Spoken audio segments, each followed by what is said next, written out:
மதிமுக பொதுச் செயலாளர் திரு வைகோ கடந்த சில நாட்களாகவே மக்கள் நல கூட்டணி பொதுக்கூட்டங்களில் தொண்டர்களிடம் காட்டமாக பேசி வருகிறார்.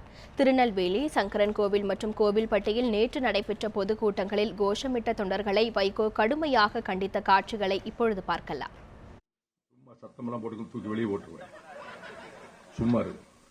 உன்னை விட நான் 100 மடங்கு சவுண்ட் விடுவேன். 200 எம்பியை ஒத்தையால சமாளிச்சவன் பார்லிமெண்ட்ல, தெரிஞ்சுக்கோ.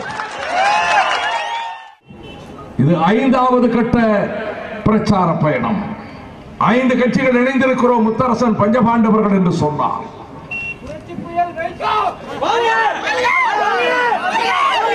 2 நிமிஷம் இருக்கு, போய் கட்டிக்கிட்டு இருக்கான் பாரு. புரட்சி புயல் வைகோ 1,00,000 பேர் கேட்டுக்கிட்டு இருக்கிறாங்க. கொஞ்சம் படிங்கப்பா, ஒழுக்கத்தை படிங்கப்பா. 12 ஆண்டுகளுக்கு முன்பு 1200 பேரை வைத்துக் கொண்டு இந்த தண்ணி பாட்டை தூக்கி வீசுறது, வேடிக்கை பார்க்கிறது, நான் உயிரை கொடுத்து பேசிட்டு இருக்கிறேங்க. சினிமாவை நடக்கு